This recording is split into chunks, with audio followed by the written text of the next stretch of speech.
सत्संगत जी, प्यार से कहना धन्यकार जी। हो रहे हैं कि कुछ खराब हमें बोल रहे हैं, तो बात वही कि हर किसी के अंदर जब ये परमात्मा दिखता है तो एक अच्छाइयों को ही भक्त उठाते हैं, किसी की कमियों को इस तरह संसार के आगे नहीं उछालते। एक दिल में अगर वाकई ही एक कंसर्न है उस इंसान के लिए, तो उस इंसान को डायरेक्टली जाके उसके पीठ पीछे एक बैक बाइटिंग नहीं, उसको सामने जाकर बोला जाता है कि ये जो आपने बात कही वो ठीक नहीं थी, इसमें अगर आप सुधार कर लें तो वाकई ही आपका सुधार हो जाएगा, अगर आप अपने थोड़ा बिहेवियरल चेंज लेके आएंगे।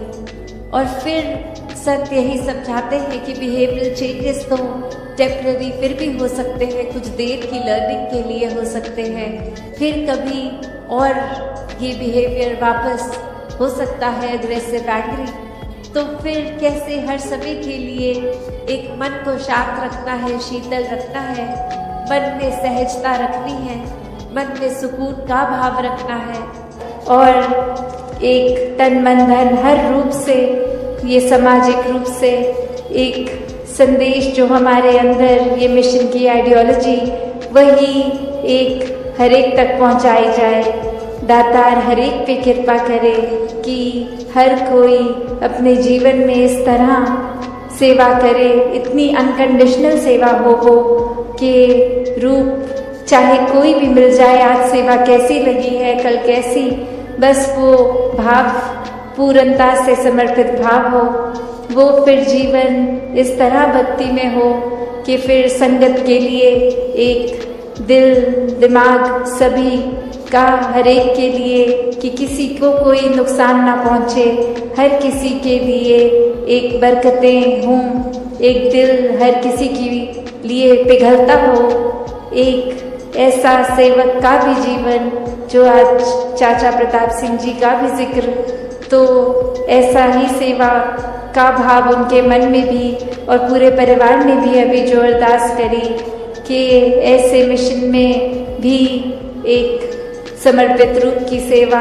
अर्पण करते हुए आज भी परिवारों में भक्ति का माहौल एक जो बरकरार है, आगे भी ऐसे बढ़ते चले जाएं, तो दातार हर किसी पे कृपा करे। तो भक्तों ने हमेशा वो अच्छाई की ओर ही रुख करना सिखाया है कि परिस्थिति अगर इस परमात्मा ने दी है तो अच्छी ही होगी। एक अगर उस परिस्थिति को अच्छा नहीं समझ रहे हम, तो वो हमारी कमी है। इस परमात्मा ने तो पूर्ण किया है इस परिस्थिति को भी। जब इस परमात्मा ने हमको जो कुछ दिया वो परमात्मा का जो दान है, तो ये परमात्मा जहाँ पूरा है तो परमात्मा की दी हुई हर परिस्थिति भी पूर्ण है। फर्क सिर्फ हमारे नजरिए का होता है कि उसको हम किस तरह देख रहे हैं, उस परिस्थिति में से हम निचोड़ क्या निकाल रहे हैं, उससे सिखलाई क्या निकाल रहे हैं। क्या हम सिर्फ हमारे अनुसार कुछ नहीं हुआ तो उसके वजह से इस परमात्मा को ही कोस रहे हैं, या ये भी मान रहे हैं कि ये ही हमारे लिए बेस्ट है और कैसे इसमें वरदान छुपा हुआ है। तो एक ये नजरिया भक्तों ने हमेशा से जो दिया कि आध्यात्मिक पहलू अपना हर किसी ने जहाँ एक बहुत ही उस नजरिए का बनाना है कि जीवन में ये शरीर मिला है, ये मटेरियलिस्टिक वस्तुएं मिली हैं, घर बार रिश्तेदारी बहुत कुछ मिला है, तो क्या इसी में पूरा समय रहकर इस परमात्मा के लिए समय नहीं निकालना, या फिर एक चुनाव अपना है कि इस परमात्मा के प्यार के रंग में ऐसे रंगे जाएं कि कोई दुनियावी रंग फिर छू नहीं सकता। ये पक्के का रंग, ये एक हर समय रहने वाला रंग, और इस रंग को जिसने भी अपने ऊपर लगाया वो हमेशा के लिए आनंदित हो गए। एक जीवन हर समय के लिए झूम झूम के जिया गया। और ये चेतनता ब्रह्म ज्ञान से जहाँ एक ये स्पिरिचुअल लाइफ में तो हर समय ये बहुत ही अच्छा माध्यम है टूल। पर एक और बात भी देखी जाए कि अगर हम कोई दुनियावी कोई मटेरियलिस्टिक अपनी रिस्पॉन्सिबिलिटी कोई काम काज भी कर रहे हैं, कुछ भी कर रहे हैं, तो उसमें भी चेतनता होनी बहुत जरूरी होती है। चाहे वो अक्सर छोटा सा एग्जाम्पल ड्राइविंग का भी कि सड़क पे होते हैं तो अक्सर वही पंक्ति बार बार नजरों के आगे आती है कि सावधानी हटी दुर्घटना घटी।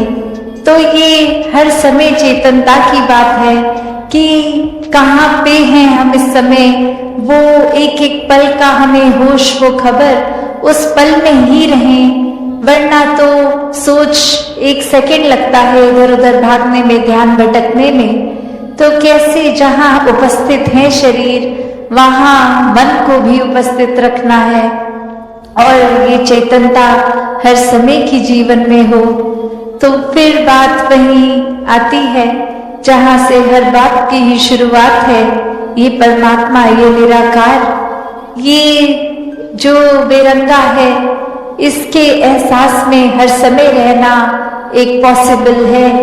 एक हर एक पल इसी के एहसास में जीना संभव है और ये कोई बहुत कल्पना की कोई किताबी बातें नहीं है। हर कार्य करते हुए इसके ही एहसास में अगर रहा जाए तो ये परमात्मा हमारे जीवन में और गहराई से उतरता है। कैसे फिर जहाँ बात अभी जिक्र भी अहंकार का हुआ कि कैसे फिर मन हमारा अक्सर इतना ज्यादा, किसी ने थोड़ी तारीफ क्या कर दी, वो ही बात में इतना अपने आप को श्रेष्ठ मानते हुए एक ऐसी विचारधारा के अंतर्गत रोज जीना उठना खाना बैठना शुरू कि अब हमसे श्रेष्ठ तो कोई नहीं। हर एक जीवन में हमने सोसाइटी में कुछ मान सम्मान पा भी लिया तो वो मान सम्मान एक किसी तरह की अपनी ही अहंकार का कारण बने नहीं। जहाँ जिस रूप में भी हम जीवन में प्लेस्ड हैं वो हमारे लिए अहंकार का कारण नहीं, विनम्रता का कारण होना चाहिए। अपने दायरे में बहुत नाम कमा लिया है, एक हमारा कुछ औहदा कुछ रिस्पेक्ट बन गई है, एक तरह के हम सेलिब्रिटी बन गए हैं, कुछ दो चार लोग हमें जान गए हैं, तो ये एक इम्पोर्टेंट होने का अहंकार या कोई और तरह का अहंकार ये मन में घर कर लेता है।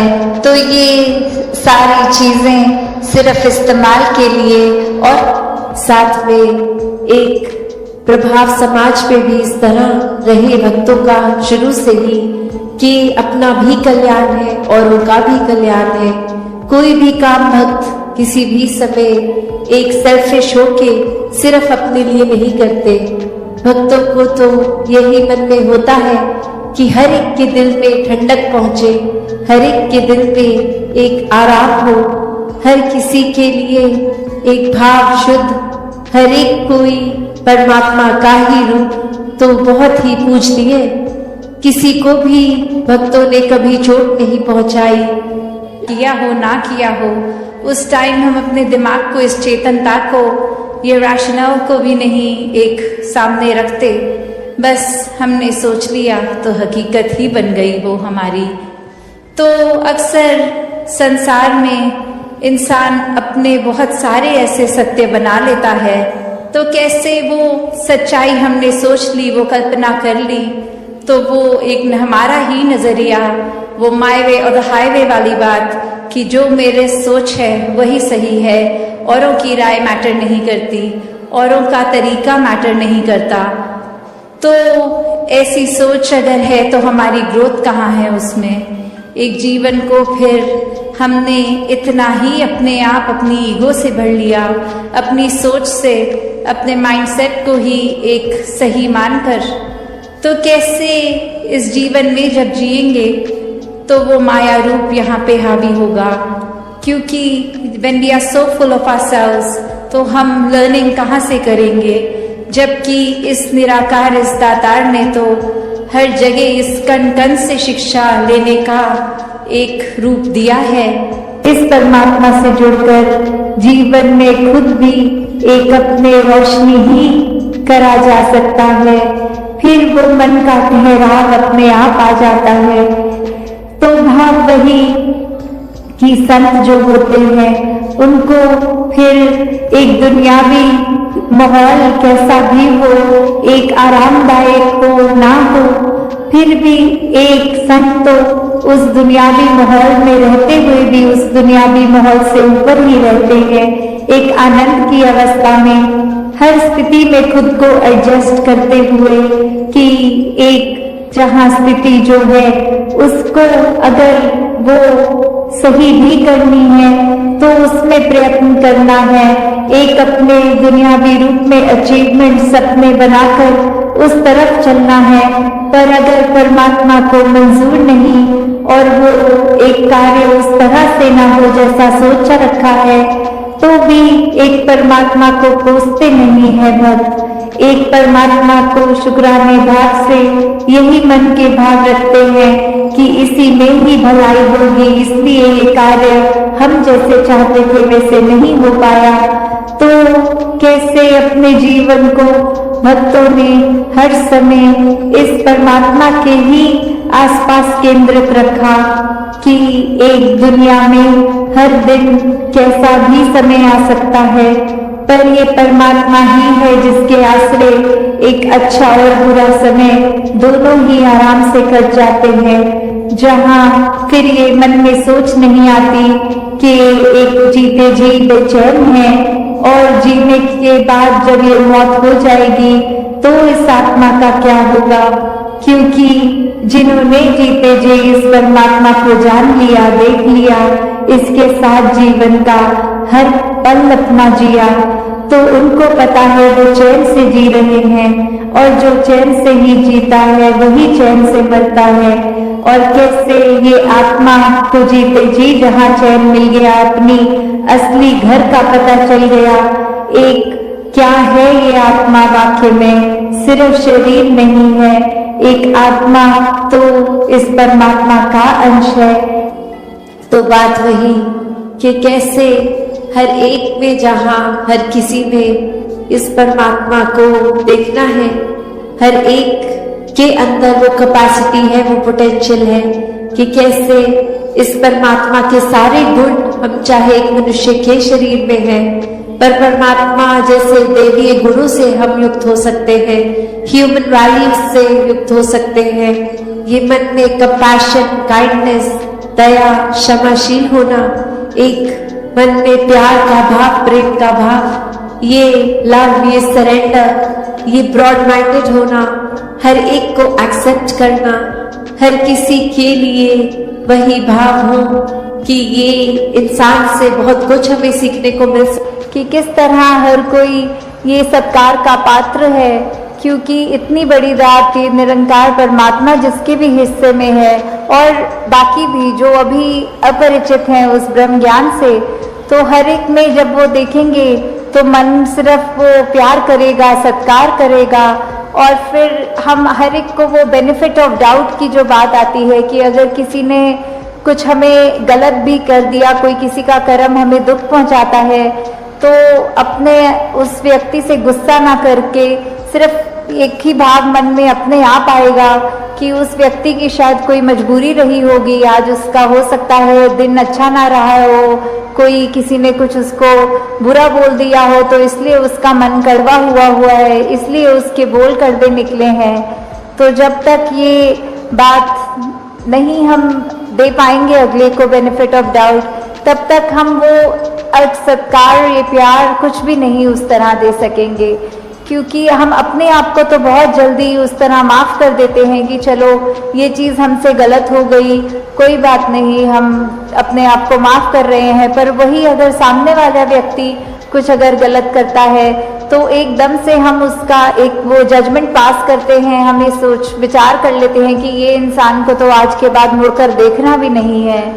तो हमें इस तरह अपने जीवन में सुधार करना है कि किसी ने अगर कुछ गलत कर भी दिया तो उसके लिए भी मन से यही अरदास करनी है कि दातार कृपा करके ये जो भी कमियां हैं हमारे अंदर दूसरों के अंदर वो दूर होती जाए और ऐसे ही प्यार और सत्कार जग में बढ़ता चला जाए। हाँ जी। गुण गावण नित ऐसे एक दे ऐसे दा दीदार करन। तो ये जो दीदार की बात होती है, किसका गुण गाना है, किसके दीदार करने हैं, तो वो ये परमपिता परमात्मा निरंकार, ये जो एक ऐसी सत्ता है जो शुरू से है, वो हमेशा से कायम दायम रहने वाली, कि कैसे हम जब तक वो एक निरंकार जो इस तरह से देखा जाए, अगर एक व्यक्ति दूसरे को देख रहा है तो उनकी आंखों के बीच में भी वो है, वो अपनी पलकों से भी नजदीक है, जैसे बोलते हैं शारक से भी नजदीक। तो इतना करीब होने के बाद जब वो अपनी आंखों से नहीं खुद देखा जाता, वो संतों का संग करने के बाद ही ये दात प्राप्त होती है, जो अपने लिए तो सुखदायी होती भी है और हमारे जीवन में वो ऐसा एक हमारा पल पल बना देती है कि हर पल में सिर्फ ये निरंकार प्रभु परमात्मा का शुक्रिया निकलता है हर समय, और वो भाव कि इसी के ही हमेशा गुणगान करने हैं। फिर बाकी चीज़ें लगता है कि है, सबकी इम्पोर्टेंस अपनी है, पर निरंकार से ज़्यादा इम्पोर्टेंट कुछ नहीं, इस परमात्मा से ज़्यादा ज़रूरी कुछ नहीं। हाँ जी। इसे एक दे नाल जोड़ के बेड़ा जग दा पार करन।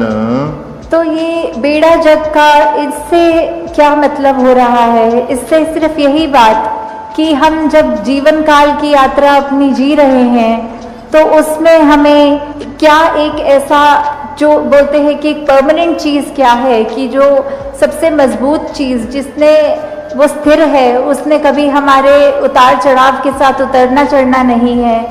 जैसे एक तूफान आता है तो हमें बोला जाता है कि कोई ऐसी चीज़ को पकड़ लो, जैसे पेड़ या कुछ जो अपना ज़मीन के अंदर इतनी मजबूती से जिसकी नींव गड़ी हो, ताकि वो हवा फिर हमें उड़ा नहीं सकती। हमने एक ऐसी स्थिर चीज़ को पकड़ लिया है जिसके कारण हम भी, वो हवाएं हमको उड़ा के नहीं ले जा सकती। तो ऐसे ही जीवन में हम अपने जीवन को तब तक अपना अच्छे से जीवन जी सकेंगे जब तक हम ये निरंकार के साथ अपने मन से ना जुड़े, तब तक वो एक जीवन भी हमारे उतार चढ़ावों के साथ फिर उथल पुथल मचाता है मन में। तो निरंकार का ही आसरा लेना है, निरंकार में ही अपनी श्रद्धा रखकर ये वो बात करनी है कि हमें ये अब जो स्थिर चीज़ मिल गई है, जो कभी एक सब किसी भी सिचुएशन में अपनी जगह से नहीं हिलती, तो हम फिर वो एक मजबूती का और सहारा लेते चलते जाते हैं और हमारा मन भी और सहारा पक्का करके एक विश्वास और बढ़ाकर फिर हमारे जीवन में ऐसे भी कोई कर्म नहीं हो पाते जो अपने लिए भी नुकसानदायक हों और औरों के लिए भी नुकसानदायक हों। हाँ जी। श्वास श्वास सिक नु सिमरण दूजा कदे त्यावण ना। तो फिर जब एक ये लगन लग जाती है निरंकार के साथ, ये अपने इसको हम हर पल अपने जहन में, अपने ऐसे कर्मों में, अपने भावों में पल पल, वो हमें पता भी नहीं लगता कि जिस तरह सांस लेना होता है उसके लिए कोई खास समय अलग से नहीं निकलता, कुछ भी करते हुए हम वो श्वास लेते हैं, वैसे ही ये निरंकार का एहसास हमारे मुख से उस तरह कभी तो शब्द रूप में भी सिमरन निकलता है और कभी अगर कोई अन्य काम में व्यस्त हो तो भी वो एक लिव जुड़ी जिसको बोलते हैं निरंकार के साथ। तो जब वो हो वहाँ पे हम रहे पूरे समय, तो दिन में कुछ भी करते चले जाएं पर लगातार एक चीज़ एक कांस्टेंट रहती है, वो है कि ये निरंकार का एहसास। तो जब तक हम वो सिमरन रूप में अपना नाता निरंकार से और गहरा करते जाएं, जितना अधिक से अधिक हो सके मन में भी करें और बोल से भी सिमरन करें, ताकि वही बात कि ये निरंकार ही है जो सही मायने में सब कुछ है और बिना उसके कुछ भी नहीं, और वो खुद भी सब कुछ होते हुए ना उस तरह दिखता है, पर फिर भी इतने गुण बिल्कुल निर्गुण होते हुए भी। तो हमें भी ये सब ज़्यादा से ज़्यादा ऐसे कोशिश करनी है कि हम बिल्कुल वही गुणों को अपने जीवन में उतार पाएं उसी तरह अपने जीवन को चला पाए, जिस तरह युगों युगों ने संतों ने चाहा है कि एक कर्म हमारे ऐसे बनते जाएं, एक ऐसा हमारे दिल से दिल का रिश्ता इस निरंकार प्रभु परमात्मा से जुड़े। हाँ जी। कहे अवतार और पूरे गुरसिख एक नु कदी भुलावन ना। तो फिर ये जो एका है, ये निरंकार की तरफ इशारा करते हुए कि जो भी पूर्ण गुरसिख होंगे, जिनको ये ब्रह्म ज्ञान की दात प्राप्त हो गई और उसके बाद वो अपने अहंकार को तज के ये उस तरह एक सिर्फ इस एक ही के साथ ही जुड़ा हो, चाहे वो किसी भी भाव से हम लेते हों, जो अपनी श्रद्धा से जो भी बुलाना चाहे, तो उसके साथ जब तक जुड़े हैं, इसका एहसास करते हुए, तो ही सब कुछ है। नहीं तो वो एहसास जिस पल खो दिया, समझो वो जीवन काल वहीं थम गया, या फिर वो भी नहीं पता लगता कि कब वो पतन की ओर एक हमारे सोच विचार बन जाते हैं। तो हमें किस तरह ये अपने अंदर और मेहनत करनी है कि बस ये एक जो है। सत्संगत जी बड़े प्यार के साथ कहना धन निरंकार जी। सत्संगत जी आशा करते हैं कि आप सभी संत महापुरुष सतगुरु माता जी के आशीर्वाद से जहाँ भी होंगे सेवा सुमरन और सत्संग करते हुए सतगुरु के चरणों से जुड़कर स्वस्थ होगे, मस्त होगे, प्रसन्न होगे। सत्संगत जी आप जी के चरणों में बहुत ही सुंदर विचार, जिसका विषय है संसार से आपका दुख कैसे समाप्त हो सकता है। सत्संगत जी आशा है प्रवान करे और ध्यान से सुने। सत्संगत जी संत और देवता। सत्संगत जी एक ऐसे ही संत हुए जो बड़े ही सदाचारी और लोक सेवी थे। उनके जीवन का मुख्य लक्ष्य परोपकार करना था। एक बार उनके आश्रम के निकट से देवताओं की टोली जा रही थी। संत आसन जमाए साधना में लीन थे। सत्संगत जी उन्होंने आंखें खोली तो देखा कि सामने देवतागण खड़े हैं। संत ने उनका अभिनंदन करके उन सभी को आसन दिया। सत्संगत जी उनकी खूब सेवा की। देवतागण उनके इस व्यवहार और उनके परोपकार के कार्य से प्रसन्न होकर उनसे वरदान मांगने के लिए कहने लगे। संत ने आदरपूर्वक कहा सत्संगत जी की, हे देवगण, मेरी कोई इच्छा नहीं, आप लोगों की दया से मेरे पास सब कुछ है। सत्संगत जी देवतागण बोले, आपको वरदान तो मांगना ही पड़ेगा, क्योंकि मेरे वचन किसी भी तरह से खाली नहीं जा सकते। तब सत्संगत जी संत बोले कि हे देवतागण, आप तो सब कुछ जानते हैं, आप जो वरदान देंगे वह मुझे सहर्ष स्वीकार हो जाएगा। देवगण बोले, जाओ तुम दूसरों की भलाई करो, तुम्हारे हाथों दूसरों का कल्याण हो। सत्संगत जी संत ने कहा, महाराज यह तो बहुत कठिन कार्य है। देवगण बोले, कठिन में क्या कठिन है? संत ने कहा, मैंने आज तक किसी को भी दूसरा ही नहीं समझा, फिर मैं दूसरों का कल्याण कैसे कर सकूंगा। सत्संगत जी सभी देवतागण संत की यह बात को सुनकर एक दूसरे का मुंह देखने लगे। अब उन्हें ज्ञात हो चुका था कि यह एक सच्चा संत है। सत्संगत जी देवगण ने अपना वरदान को दोहराते हुए कहा कि हे संत, अब आपकी छाया जिस पर पड़ेगी उसका कल्याण होगा। संत ने आदर्श से कहा कि हे देवगण, हम पर एक और कृपा करें कि मेरी वजह से किस की भलाई हो रही है इसका पता मुझे न चले, नहीं तो इससे उत्पन्न अहम मुझे पतन के मार्ग पर ले जाएगा। सत्संगत जी देवगण संत के इस वचन को सुनकर अभिभूत हो गए। परोपकार करने वाले संत के ऐसे विचार ही होते हैं। सत्संगत जी संत मत विचार, यदि परोपकार का यह विचार लोगों के समझ में आ जाए तो पूरे संसार कभी भी दुखी नहीं होगा। सत्संगत जी नहीं, ना ही कभी गरीबी रहेगी, कभी अभाव और शिक्षा की कमी नहीं होगी। ऐसा नहीं है कि ऐसे लोग वर्तमान समय में नहीं हैं। ऐसे लोगों सत्संगत जी ऐसे लोग तो अभी भी है, जिन्होंने लोक कल्याण के बहुत सारे कार्य किए हैं और कर रहे हैं, लेकिन उनकी संख्या बहुत कम है। सत्संगत जी इसलिए जितना हो सके हम दूसरों की भलाई कर सके और सतगुरु के आशीर्वाद के पात्र बन जाए। सत्संगत जी पछतावा अतीत बदल नहीं सकता और चिंता भविष्य संवार नहीं सकती।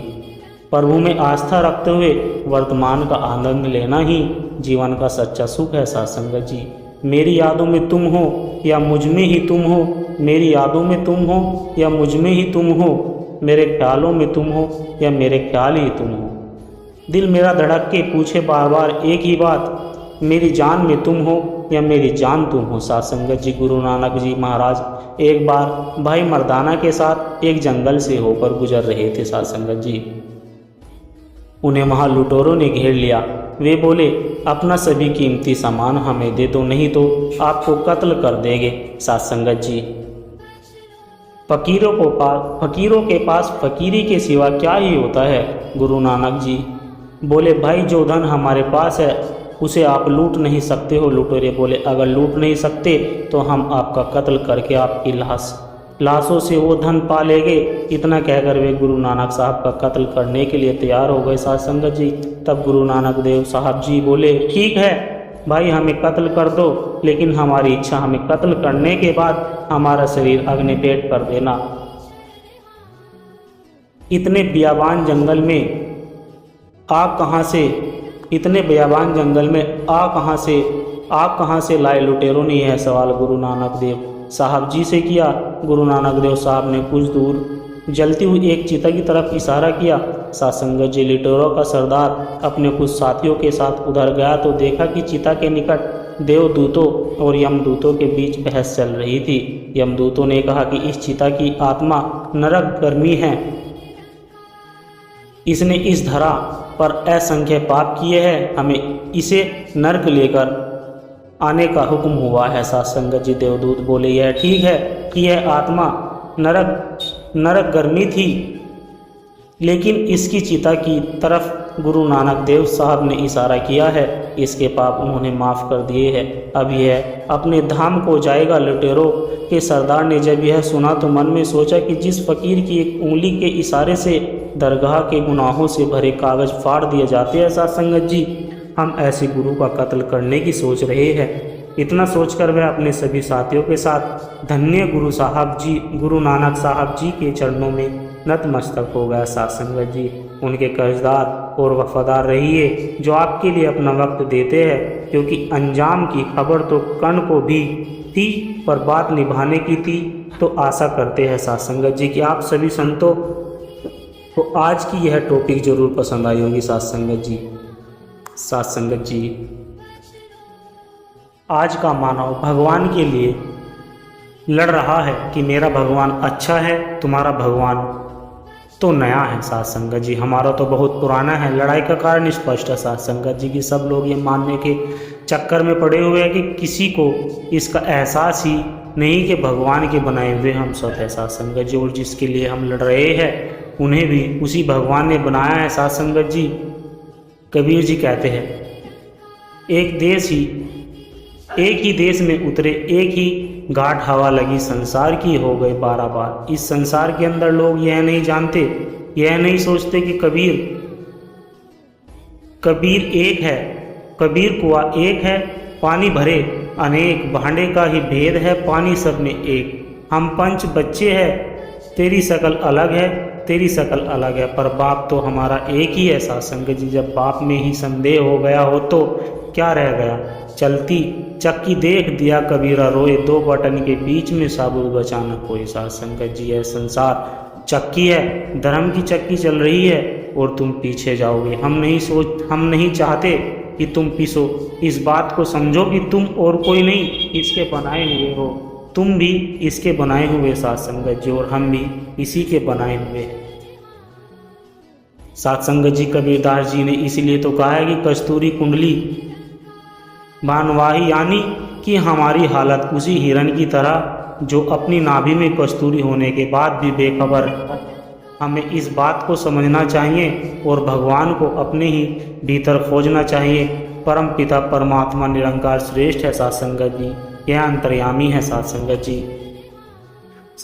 जी, संतों महापुरुषों ने सुमरन करने का बहुत ही सुंदर ढंग बताया। साथ संगत जी, हम कैसे सुमरन करने की आदत डाल सकते हैं। सुमरन की आदत डालने के लिए हमें क्या करना चाहिए। इस तरह समय बीत जाएगा और सुमरन हो जाएगा। साथ संगत जी, इस पर यह हमें कतई नहीं करना। इस मिश्रण के लिए हमें वक्त नहीं निकालना नहीं मिलता। साथ संगत जी, हम किसी न किसी बहाने सिमरन ही करते रहना चाहिए साथ संगत जी। जैसे कि आपके घर में 10 सीढ़ियाँ है, सीढ़ियों की संख्या कम या अधिक भी हो सकती है। प्रत्येक सीढ़ी चढ़ते हुए उतरते वक्त बार बार सुमरन करते रहना चाहिए साथ संगत जी। गाड़ी चलाते वक्त की रेड लाइट पर खड़े हैं, परेशान होने से अच्छा है कि हम जब और हरी बत्ती जलेगी तो आप चले गए साथ संगत जी, तब तक सुमरन करते रहिए। आप किसी को फ़ोन कर रहे हैं, घंटी जा रही है साथ संगत जी, उस समय भी हमें जब तक सिमरन करना चाहिए जब तक सामने वाला फ़ोन ना उठा ले साथ संगत जी। कोई भी मान लीजिए कि घर में माता है या जो भाई बहन है रोटी पका रही है, काम करते हुए पकाइए, सिमरन भी होगा और रोटी खाने वाले को भी आनंद आएगा साथ संगत जी। यदि आप किसी का इंतज़ार कर रहे हैं, सिमरन करते रहिए, सिमरन भी होगा और इंतज़ार भी खत्म हो जाएगा। कब मुलाकात में बदल जाएगा आपको पता ही नहीं चलेगा साथ संगत जी। यानी कि जीवन की हर छोटी बड़ी घटनाओं को सिमरन के साथ जोड़ दे, एक दिन आप देखोगे कि ऐसे ही आपकी आदत बन जाएगी साथ संगत जी। साथ संगत जी, नदी अब जहाँ सुमरन के लिए समय नहीं मिल रहा था, अब देखिए आपको बार बार सीनियर याद आएगा साथ संगत जी। सिमरन का शब्द जो आपके स्वास्थ्य में बस जाएगा और सहज में ही सिमरन होने लगेगा साथ संगत जी। साथ संगत जी, लालच का परिणाम साथ संगत जी। किसी गांव में एक धनी सेठ रहता था। उसके बंगले के पास एक जूते सिलने वाला गरीब मोची की छोटी सी दुकान। वह सिलता तो भगवान का नाम भजन गुनगुनाते रहता, लेकिन सेठ ने कभी उसके भजन की तरफ ध्यान नहीं दिया साथ संगत जी। एक दिन सेठ व्यापार के सिलसिले में विदेश गया। वो घर लौटते वक्त उसकी तबीयत बहुत ही खराब हो गई, लेकिन पैसों की कमी थी साथ संगत जी। देश विदेश से डॉक्टरों को बुलाया गया, लेकिन कोई भी सेठ की बीमारी का इलाज नहीं कर सका साथ संगत जी। अब सेठ की तबीयत दिन प्रतिदिन खराब होती जा रही थी, वह चल फिर नहीं पा रहा था। एक दिन वह घर में अपने बिस्तर पर लेटा था साथ संगत जी। अचानक उसके कान में मोची के भजन के गाने की सुनाई आवाज़ गई साथ संगत जी। आज मोची के भजन बहुत अच्छे लग रहे थे साथ संगत जी। साथ संगत जी,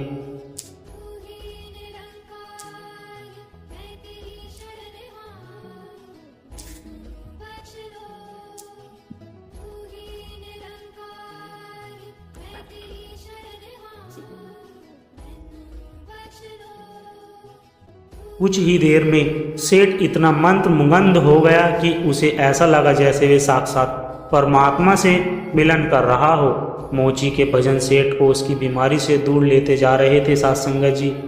कुछ ही देर के लिए सेठ भूल गया कि वह बीमार है। उसे अपार आनंद की प्राप्ति हुई।